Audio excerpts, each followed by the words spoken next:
نحمده ونصلي على رسوله الكريم اللهم صل على سيدنا ومولانا محمد النبي الأمي وعلى آله وأصحابه وبارك وسلم۔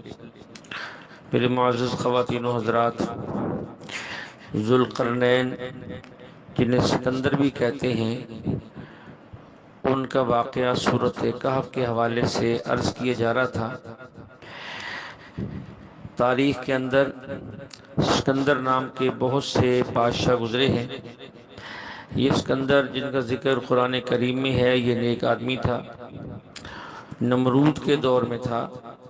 ابراہیم علیہ السلام کی زیارت کی، مکہ مکرمہ میں جا کر حج کیا، مشرق اور مغرب کا اس نے سفر کیا اور شریعت اسلامیہ کا نفاذ کیا۔ یاجوج و ماجوج کے سامنے دیوار کھڑی کی اور کفر کو طاقت کے ساتھ مسلمان کیا۔ جو مسلمان نہیں تھے ان کو سزا دی۔ یہ وہ باتیں ہیں جو ان کے بارے میں قرآن کریم میں آئی ہیں یا روایات میں آئی ہیں۔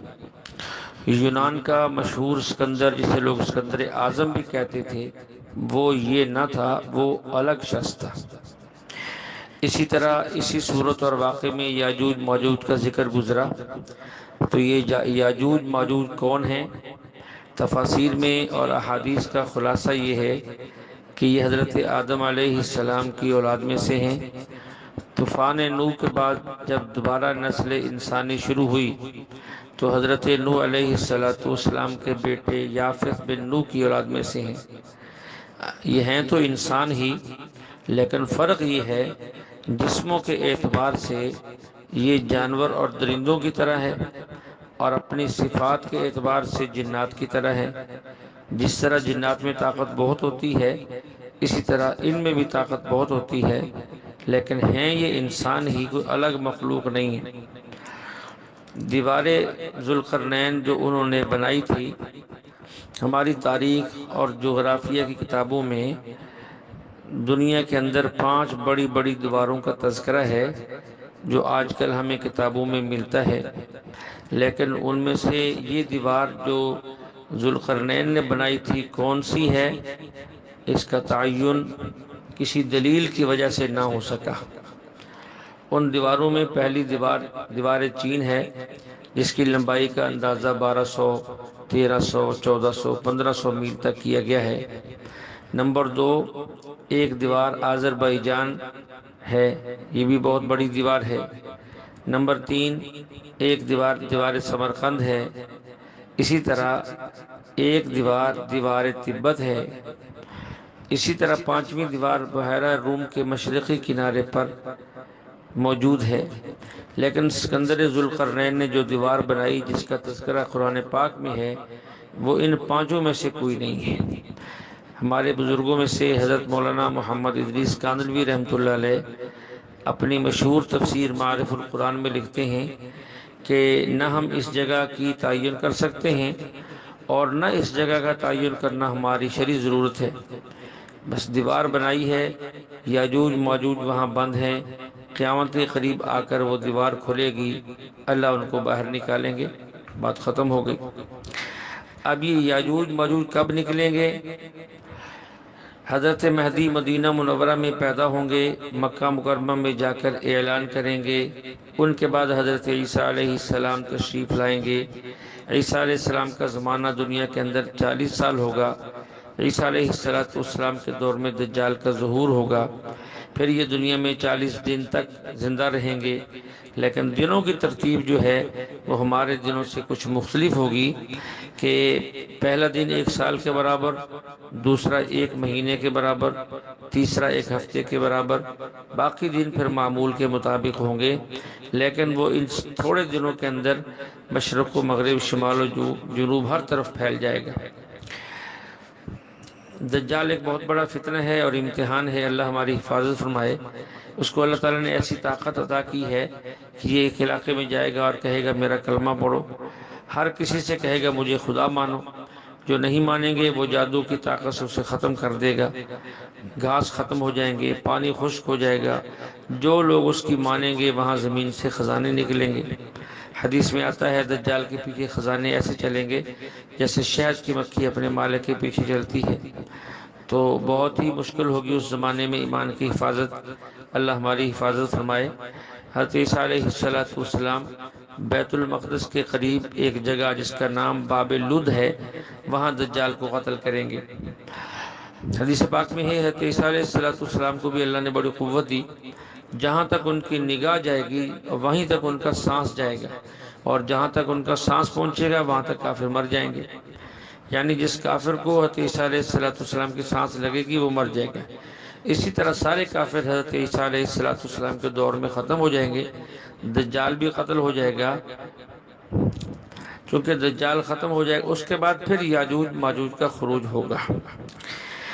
بعض احادیث کا مفہوم عرض کر رہا ہوں کہ یاجوج ماجوج روزانہ اس دیوار کو چاٹتے ہیں، اتنی باریک ہو جاتی ہے کہ دوسری جانب نظر آنا شروع ہوتا ہے۔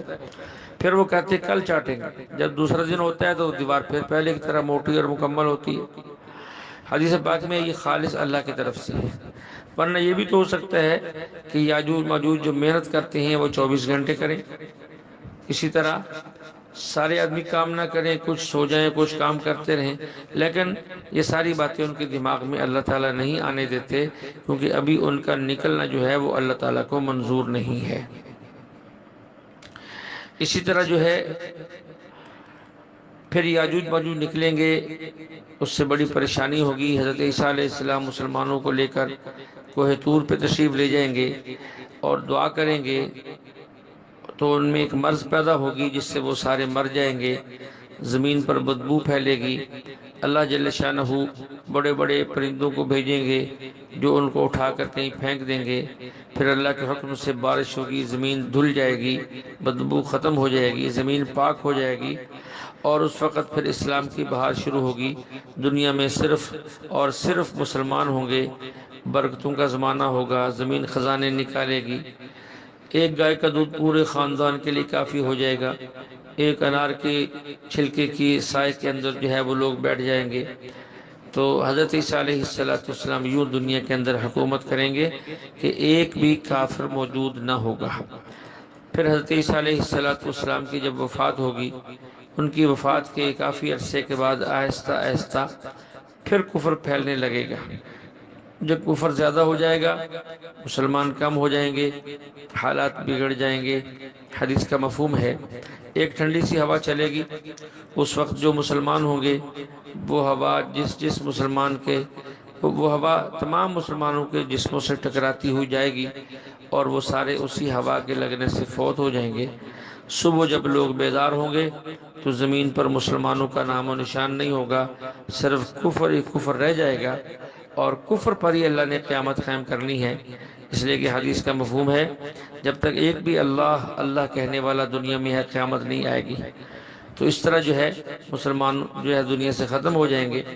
پھر وہ سور پھونکا جائے گا، وہ فرشتہ کھڑا ہوا ہے، نہ معلوم کب سے کھڑا ہے، نہ وہ تھکتا ہے نہ وہ اونگتا ہے، اور بس جب وہ سور پھونکے گا تو تباہی ہو جائے گی، ہر چیز ختم ہو جائے گی، جس کا ذکر قرآن کی مختلف آیات میں ہے۔ 40 سال اسی طرح گزریں گے، 40 سال کے بعد پھر سور پھونکا جائے گا، تو پھر قبروں سے لوگ اٹھیں گے۔ اللہ جل شانہ اس وقت ہم سب کی حفاظت بھی فرمائے، ہماری مغفرت بھی فرمائے۔ تو سورۃ الکہف میں کئی واقعات بیان ہوئے ہیں۔ ایک واقعہ اصحاب کہف کا ہے، دوسرا واقعہ حضرت موسیٰ علیہ السلام اور حضرت خضر علیہ السلام کا ہے، اس کے بعد پھر تیسرا واقعہ حضرت ذوالقرنین کا ہے جو پیچھے ہم پڑھے ہیں، وَيَسْأَلُونَكَ عَنْ ذِي الْقَرْنَيْنِ۔ بعض روایات میں یہ بات بھی آتی ہے کہ آپ علیہ السلام نے ایک موقع پر اچانک رات کو اٹھے اور بڑے خوف زدہ حالت میں فرما رہے تھے، لا الہ الا اللہ ویل للعرب من شر قد اقترب فتح اليوم من ردم یأجوج ومأجوج مثل هذه۔ ہلاکت ہو عربوں کے لیے ایک ایسے شر سے جو قریب آ چکا ہے۔ پھر آپ نے فرمایا کہ یاجوج ماجوج والی جو دیوار ہے اس میں اتنا سوراخ ہو گیا، یوں آپ نے جو ہے وہ 9 کا ہندسہ بنا کے دکھایا، یوں یعنی شہادت کی انگلی کو انگوٹھے کے دو پوروں کے درمیان میں جو لکیر ہے وہاں رکھا، جس کا جتنا سوراخ بنتا ہے اتنا سوراخ بنا کے دکھایا کہ اتنا سوراخ اس دیوار کے اندر ہو چکا ہے۔ بہرحال یہ یاجوج ماجوج کتنے ہیں اللہ ہی بہتر جانتا ہے، لیکن انسانوں کے مقابلے میں ان کی تعداد بہت زیادہ ہے۔ ایک موقع پر حضور علیہ السلام نے ارشاد فرمایا کہ محشر کے میدان میں ایک کم ہزار لوگ یعنی 999 لوگ جہنم میں جائیں گے تو پھر ایک بندہ جنت میں جائے گا۔ صحابہ بڑے پریشان ہوئے، عرض کی یا رسول اللہ پھر تو کچھ بھی لوگ جنت میں نہ جائیں گے، اکثریت جہنم میں جائے گی۔ آپ علیہ السلام نے فرمایا کہ گھبرانا نہیں ہے، پریشان نہیں ہونا، یہ تعداد یاجوج ماجوج سے پوری کی جائے گی، کیونکہ وہ تعداد میں بہت زیادہ ہیں، مسلمان بھی نہیں ہیں، تو 999 لوگ ان میں سے جہنم میں بھیجے جائیں گے، پھر ایک مسلمان کو جنت میں بھیجا جائے گا۔ اللہ جل شانہ سے دعا ہے اللہ جل شانہ ہمیں دنیا آخرت کے سارے ہی فتنوں سے محفوظ فرمائے، اور اللہ کے جو احکام ہیں ان پر عمل کی توفیق عطا فرمائے، اور اس قرآن مقدس کو سمجھ کر عمل کرنے کی، پھیلانے کی بھی توفیق عطا فرمائے۔ وآخر دعوانا الحمد للہ رب العالمین۔